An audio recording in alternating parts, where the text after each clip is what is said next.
ছোট্ট সোনামণিরা, তোমরাও যদি ফাতেমা ওমরের সাথে ইসলাম শিখতে চাও তাহলে এক্ষুনি আমাদের চ্যানেলটি সাবস্ক্রাইব করে দাও। তারপর সে এক টুকরো রশি নিয়ে গাছে ওঠে। রশিটা গলায় লাগিয়ে নিতে চায়, তখনই মিলি জান্নাতুল সাইমকে দেখে চিৎকার করে ওঠে, একে কি সাইম, এটা কি করছে? কে কোথায় আছো? তাড়াতাড়ি আসো, সাইম যে গলায় ফাঁসি দিচ্ছে। এক গ্রামে ছিল এক বাচ্চা ছেলে, নাম তার সাইম। তার বাবা ছিলেন একজন ধনী ব্যবসায়ী আর মা একজন স্কুল শিক্ষিকা। তারা সাইমকে অনেক আদর করত। বাবা মা সব সময় ছেলের আবদার পূরণে ব্যস্ত থাকতেন। সেই গ্রামের সবচেয়ে স্বনামধন্য ব্যক্তির কাছে সাইম প্রাইভেট পড়তো। অন্যদিকে সেই একই গ্রামে ছিল জান্নাতুল নামের একটি মেয়ে। সে গরিব ঘরের সন্তান। তার বাবা দিনমজুর এবং মা গৃহকর্মী। জান্নাতুলের কোনো প্রাইভেট টিউটর ছিল না, কোচিংও করতে পারতো না। তবুও সে নিয়মিত বাসায় বসে পড়াশোনা করত। মা জান্নাতুল, ও তুই পড়তে বসেছিস মা? যাক, ভালো হয়েছে।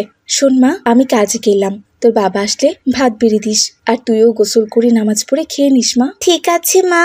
এরপর জান্নাতুল আবারও পড়তে থাকে এবং তার মা কাজে চলে যায়। যদি না সে গভীর রাতে প্রভুর প্রেমে জাগো।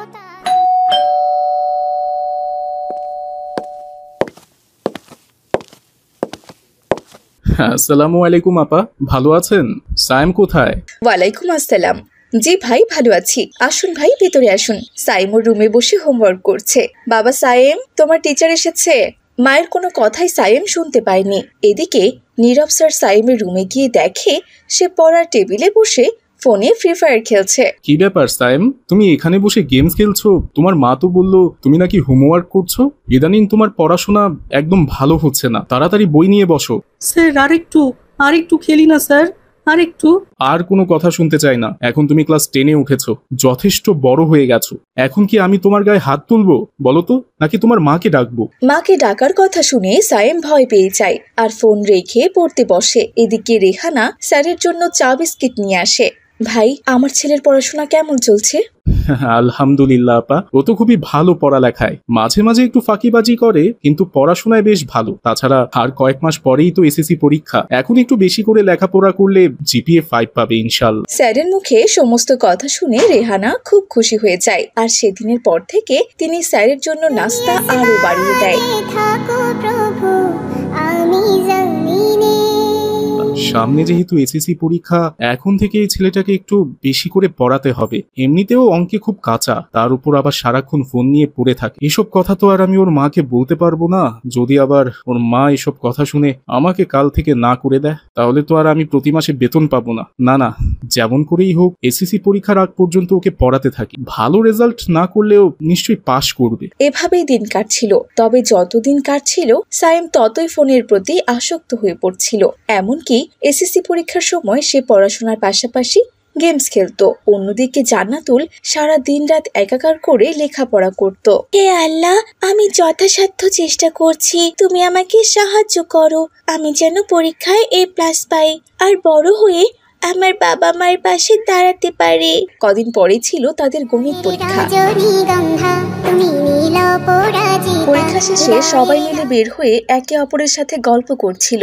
আমার অঙ্ক পরীক্ষা খুবই খারাপ হয়েছে, এবার মনে হয় আমি ফেল করব। প্রশ্ন খুবই কঠিন হয়েছে এবার। হ্যাঁ রে মিলি, তোকে যে আমি কতবার করে এমসিকিউ গুলো জিজ্ঞাসা করলাম, তুই তো আমাকে বলেও দিলি না। এমনটি কেন? হ্যাঁ, আমি তোকে বলে দিই, আর ম্যাডাম এসে আমার খাতাটা নিয়ে যাক নাকি? তুই কি চোখের মাথা খেয়েছিলি? দেখতে পারিসনি? আমার সামনে একটা স্যার দাঁড়িয়ে ছিল আর পিছনে ম্যাডাম দাঁড়িয়ে ছিল। ম্যাডাম তো বারবার করে বলছিল যে পিছনে ঘুরবে বা কথা বলবে তার খাতা আমি নিয়ে নেব। এত কিছুর পরেও আমি কিভাবে তোকে সাহায্য করতাম বলতো? আমার পরীক্ষাও খুব খারাপ হয়েছে, মনে হচ্ছে কোনো মতে টেনে টুনে পাশ করতে পারবো। এভাবে সবাই নিজেদের পরীক্ষার কথা বলছিল।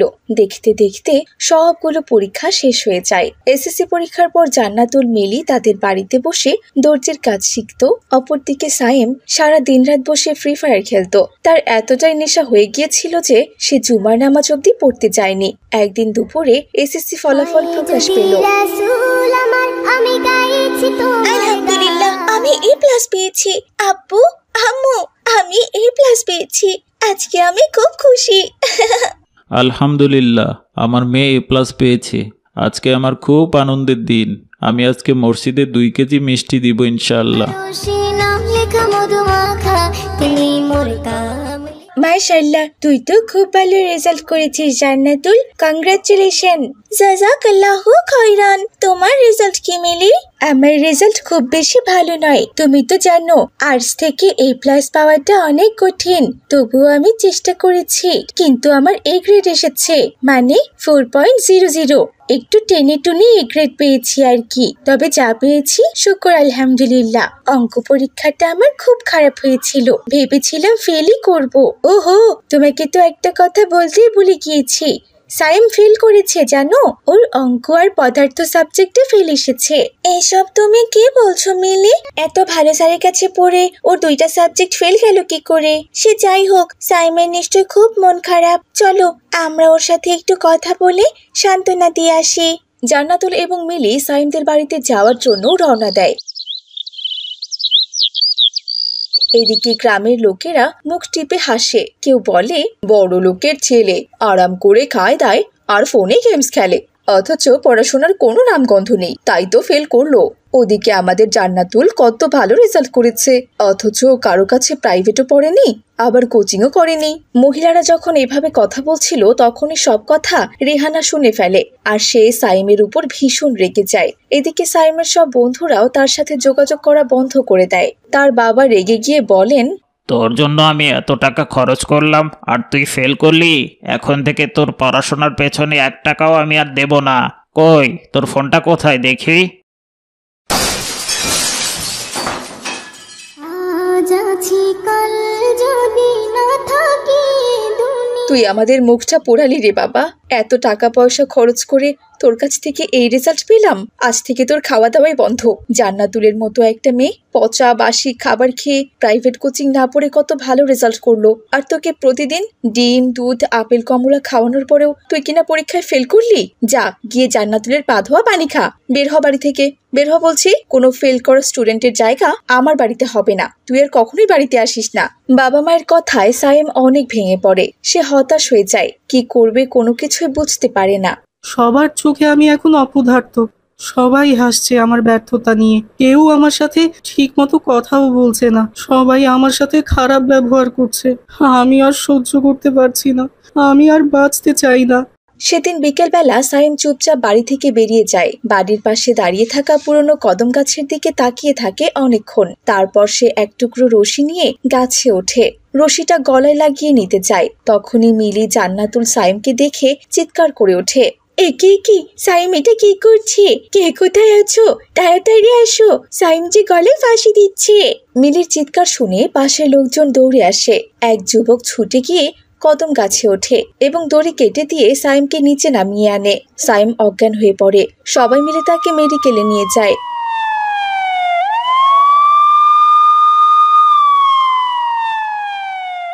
আল্লাহ তাআলার অশেষ রহমতে এবং ডাক্তারের চেষ্টায় সাইম বেঁচে যায়। এতে করে সবাই হাফ ছেড়ে পাচ্ছে। বাবা মা ছুটে আসেন আর কেঁদে বলেন, আমাদের ভুল হয়ে গেছে সাইম, আমরা রেগে গিয়ে ওসব কথা বলেছিলাম বাবা। আমাদের উপর রাগ করে তুই কেন এত বড় সিদ্ধান্ত নিয়েছিস বলতো? তুই তো আমাদের একমাত্র সন্তান, তোর কিছু হয়ে গেলে আমরা কি নিয়ে বাঁচবো বাবা? তাছাড়া সাইম, আত্মহত্যা করা মহাপাপ, সেটা তুই জানিস না? পরীক্ষায় অনেকে যেমন পাশ করে তেমনি অনেকে ফেলও করে। এ তো সামান্য একটা বিষয়, আর এই সামান্য একটা বিষয়ের জন্য তুই কিনা মরতে যাচ্ছিলি? তোর তো দেখছি একটুও ধৈর্য নেই, পাগল কোথাকার। আর কখনো এমন কাজ করবি না, বুঝেছিস? সাইম গলায় ফাঁসি দিয়েছিল শুনে গ্রামের মানুষরা তাকে দেখতে মেডিকেলে আসে। এমনকি ইমাম সাহেবও আসেন আর বলেন, মানসিক কষ্ট হলে অনেক ছেলে মেয়েরা আত্মহত্যার মতো ভুল পথে হাঁটে, কিন্তু ইসলাম বলে আল্লাহ আত্মহত্যাকারীকে কখনোই ক্ষমা করেন না। হুজুরের কথায় সাইম নিজের ভুল বুঝতে পারে। পরবর্তী বছরে সাইম আবার এসএসসি পরীক্ষা দেয় এবং এবার সে A গ্রেড পায়। গ্রামের মানুষ আবারও তার প্রশংসা করতে থাকে। তো বন্ধুরা, কখনো ফেল করলে হতাশ হওয়া যাবে না। তাছাড়া আত্মহত্যা করা ইসলাম ধর্মে হারাম। আমরা কখনোই কোনো কারণে আত্মহত্যার মতো খারাপ পদ্ধতি বেছে নিব না। আল্লাহ তাআলার কাছে সব সমস্যার সমাধান আছে, তাই আমরা তার কাছ থেকে সমাধান চাইবো। তিনি নিশ্চয়ই আমাদের পথ দেখাবেন ইনশাল্লাহ। আমাদের আজকের গল্পটি তোমাদের কাছে কেমন লেগেছে? ভালো লেগে থাকলে অবশ্যই একটি লাইক করে দেবে, এবং তোমরা কে কোথা থেকে গল্পটি দেখছো অবশ্যই কমেন্ট করে জানিয়ে দেবে। ধন্যবাদ সবাইকে। ছোট্ট সোনামণিরা, তোমরাও যদি ফাতেমা ওমরের সাথে ইসলাম শিখতে চাও তাহলে এক্ষুনি আমাদের চ্যানেলটি সাবস্ক্রাইব করে দাও। আমার কাছে নাই রে আর খাইয়া দাইয়া, আমি ঘুরতে যাবো সাইকেলে বইয়া। আমার 2 চাকার সাইকেলে বসাইয়া তোরে দেখামু শহর ঘুরাইয়া। আমার কাজ নাই রে আর খাইয়া দাইয়া, আমি ঘুরতে যাবো সাইকেলে বইয়া। আপু, আজকে টিকটক ভিডিওটা যা হয়েছে না, একেবারে পুরোই আগুন। ঠিক বলেছিস বোন, এটা ভাইরাল না হলে আমি টিকটকার রাদিয়া না। আমার মন বলছে এই ভিডিওটা পুরো টিকটক প্ল্যাটফর্ম কাঁপিয়ে দেবে। আপু, এখন তাড়াতাড়ি চলো বাড়িতে যাই, আব্বু জানতে পারলে আমাদের অবস্থা কিন্তু খারাপ করে দিবে।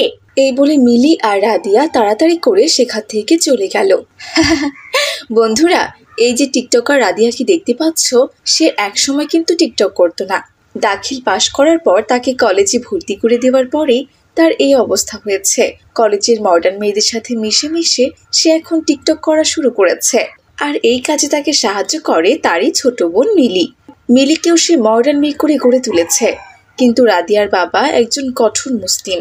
সে ইসলাম ধর্মকে কঠোরভাবে মেনে চলে। সে রসুলপুর মসজিদের সভাপতিও। আসসালামু আলাইকুম সভাপতি সাহেব। ওয়ালাইকুম আসসালাম। আরে হাফেজ সাহেব তো দেখছি একদম ঠিক টাইমে চলে এসেছেন। আচ্ছা, পরিচয় করিয়ে দিচ্ছি, ইনি হচ্ছেন আমাদের মসজিদের মুয়াজ্জিন আশরাফ মিয়া। আর আশরাফ মিয়া, উনি হচ্ছেন হাফেজ রিয়াদ আলী। খুবই ভালো একজন ছেলে। উনি আজ থেকে আমাদের মসজিদের ইমামতি করবেন। আর মসজিদের পাশেই যে মেহমানখানা আছে সেখানেই থাকবেন উনি। সে মাদ্রাসায় পড়াশোনা করছে। ওনার যাতে কোনো অসুবিধা না হয় সব কিছুর খেয়াল তুমি রাখবে। আর হাফেজ সাহেব, আজ থেকে আপনার খাওয়া দাওয়া সব কিছুর দায়িত্ব আমার। আমার বাড়িতে আপনি 3 বেলা খাওয়া দাওয়া করবেন। আচ্ছা ঠিক আছে সভাপতি সাহেব, আপনি যেমনটা বলবেন তেমনটাই হবে। তাহলে ওই কথাই রইল হাফেজ সাহেব, 3 বেলা আপনি আমার বাড়িতেই খাচ্ছেন। মুয়াজ্জিন সাহেব, তাহলে হাফেজ সাহেবকে তুমি মেহমানখানায় নিয়ে যাও। এরপর মুয়াজ্জিন আশরাফ আলী হাফেজ হুজুরকে তার মেহমানখানায় নিয়ে গেল এবং তাকে সমস্ত কিছু বুঝিয়ে দিল।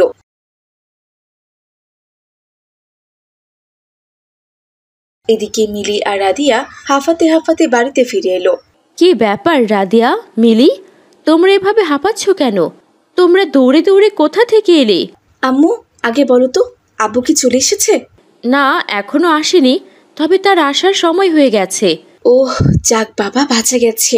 বোন, একদম ঠিক টাইমে আমরা চলে এসেছি। আব্বু যদি আমাদের আগে চলে আসতো তাহলে কি যে বিপদে পড়তাম। কি ব্যাপার রাদিয়া, তোমরা কি 2 বোনে আজও টিকটক ভিডিও বানাতে গিয়েছিলে নাকি? আমি তোমাদের বাবার কাছে আর কত মিথ্যা কথা বলবো? তিনি কত ভালো একজন মানুষ, তার কত সম্মান এই মহল্লায়।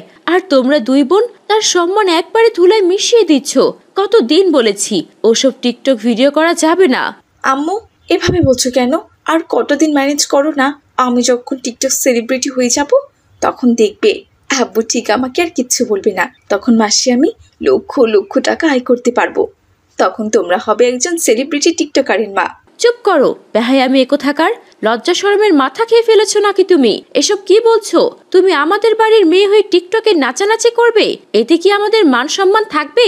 তুমি বড় হয়ে গেছো, সামনে তোমাকে বিয়ে দিতে হবে, আর তুমি এসব কি কথা বলছো? আহা আম্মু। ঠিক তখনই কলিং বেল বেজে উঠলো।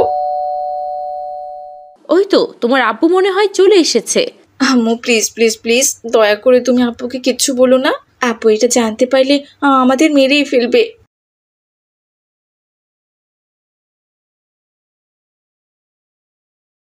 আসসালামু আলাইকুম, আপনি চলে এসেছেন? ওয়ালাইকুম আসসালাম। রেহানা, রাদিয়া, মিলি কোথায়? ওই তো ওরা ওখানে দাঁড়িয়ে আছে। কি ব্যাপার, ওরা ওখানে দাঁড়িয়ে চোরের মতো করছে কেন? আবার আজ কি অন্যায় কাজ করেছে? আরে চোরের মতো করবে কেন? ওরা তো আপনাকে দেখে ভয় পায়, এজন্যই এমন করছে। আপনি তো ওদের একটু বেশি শাসন করেন, সেজন্য মনে হয়। আমাকে ভয় পাওয়ার কি আছে মায়েরা? আমি বাঘ নাকি ভাল্লুক? তবে হ্যাঁ, যে অন্যায় কাজ করে আমি তাকে একদম সহ্য করতে পারি না। তারা আমার দু চোখের বিষ। আমি অন্যায়কে কখনোই প্রশ্রয় দিব না, সেটা আমার মেয়ে করুক আর যেই করুক। যাও, দুজনে এখন ঘরে চলে যাও। একটু পরে আসরের আজান শুরু হবে, আসরের নামাজ শেষ করে পড়তে বসো। আচ্ছা ঠিক আছে আব্বু। এরপর মিলি আর রাদিয়া দুজনেই ঘরে চলে গেল। আর ঘরে গিয়ে বলল, যাক বাবা, আজ বড় বাচ্চা বেঁচে গেলাম। আমি তো ভেবেছিলাম আম্মু আব্বুকে বলে দিবে। আজকের মতো তো আম্মু বাঁচিয়ে দিল আপু, কিন্তু পরে যদি আম্মু আব্বুকে বলে দেয় তখন কি হবে? আরে বলবি না বোন, মায়েরা সবসময় বাবার কাছ থেকে ছেলে মেয়েদের দোষ লুকিয়ে রাখে, বুঝেছিস? আর আম্মুও সেটাই করছে। অত চিন্তা করিস না তো বোন, জাস্ট রিল্যাক্স। তবুও আপু, এভাবে লুকিয়ে লুকিয়ে আর কতদিন ভিডিও করবো আমরা বলো তো? একবার যদি আপু জানতে পারে তখন আমাদের কি হবে? চিন্তা করিস না বোন, ততদিন আমি ভাইরাল হয়ে যাব। আর একবার টিকটকে ভাইরাল হতে পারলে লাখ লাখ টাকা আয় করবো। যখন আপু চোখের সামনে লাখ লাখ টাকা দেখতে পাবে তখন আর আমাকে কিচ্ছু বলবে না। তখন সে নিজে থেকেই বলবে, যাও মা যাও, টিকটক করো আর বেশি বেশি করে টাকা রোজগার করো। তবুও আপু, আব্বুকে কিন্তু আমার খুব ভয় লাগে। কোন দিন যে ধরে পড়ে যাই আল্লাহই ভালো জানে। দে দে মোবাইলটা দে, তাড়াতাড়ি টিকটক ভিডিওটা আপলোড দিতে হবে। আমার বিশ্বাস এই ভিডিওটাই আমাকে ভাইরাল করে দেবে, বুঝেছিস? কিন্তু আপু, আজান তো হচ্ছে, নামাজ পড়তে হবে না? আরে রাখ তো তোর নামাজ, আগে ভিডিও আপলোড করি, তারপর নামাজের কথা চিন্তা করব, বুঝেছিস? এরপর রাদিয়া ক্যাপকাট সফটওয়্যার দিয়ে টিকটক ভিডিও এডিট করে টিকটক প্ল্যাটফর্মে আপলোড করে দিল। এদিকে সন্ধ্যাবেলা হাফেজ রিয়াদ এসে শিকদারের বাড়িতে কলিং বেল চাপলো। তারপর জাফর শিকদারের মেয়ে রাদিয়া দরজা খুলে দিল।